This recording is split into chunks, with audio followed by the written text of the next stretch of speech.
اللہ الرحمن الرحیم۔ السلام علیکم ورحمۃ اللہ وبرکاتہ۔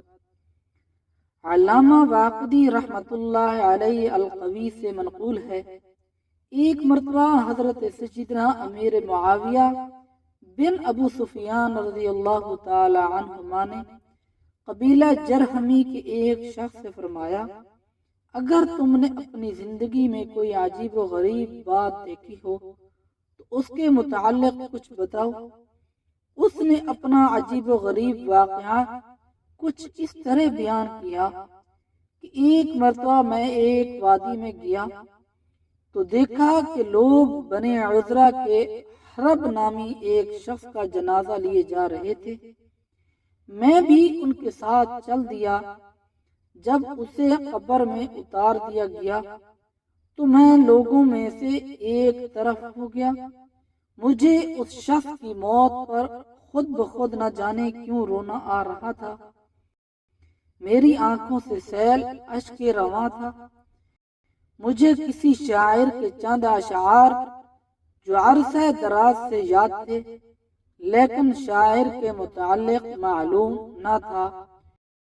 اس شخص کی موت سے مجھ پر غم طاری تھا، چنانچہ میں یہ اشعار پڑھنے لگا جن کا مفہوم یہ ہے: میں نے اللہ عز و جل سے اچھے نصیب کی بھیک مانگی اور میں اس کی عطا پر راضی ہوں۔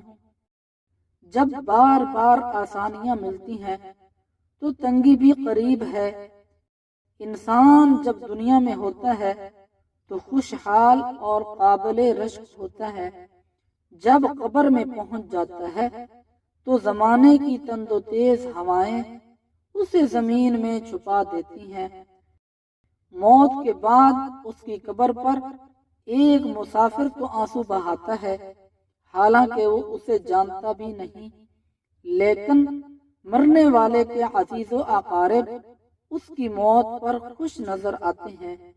راوی کہتے ہیں، میں انہی اشعار کا تکرار کر رہا تھا جب میرے قریب کھڑے ایک شخص نے یہ اشعار سنے تو کہا، اے اللہ عز و جل کے بندے، کیا تجھے معلوم ہے کہ یہ کس کے اشعار ہیں؟ میں نے کہا، خدا عز و جل کی قسم، یہ اشعار مجھے عرصہ دراز سے یاد ہیں، لیکن یہ نہیں جانتا کہ یہ کس شاعر کے ہیں۔ یہ سن کر اس شخص نے ایک عجیب و غریب انکشاف کرتے ہوئے کہا، اے مسافر، اس ذات کی قسم جس کی تو نے قسم کھائی ہے، بے شک یہ اشعار ہمارے اسی رفیق نے کہے تھے جسے ہم نے تمہارے سامنے ابھی قبر میں اتارا ہے۔ پھر اس نے چند لوگوں کی طرف اشارہ کرتے ہوئے کہا کہ وہ اس کے قریبی رشتہ دار ہیں جو اس کی موت پر مسرور ہیں، اور تم ایک مسافر ہو لیکن پھر بھی آنسو بہا رہے ہو۔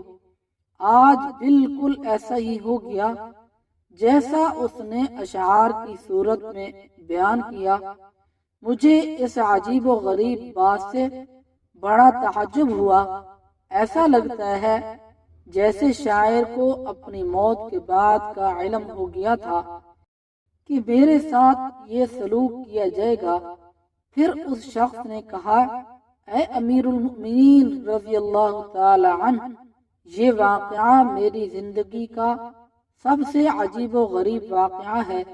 اللہ عز و جل کی ان پر رحمت ہو اور ان کے صدقے ہماری مغفرت ہو، آمین بجاہ النبی الامین صلی اللہ علیہ وسلم۔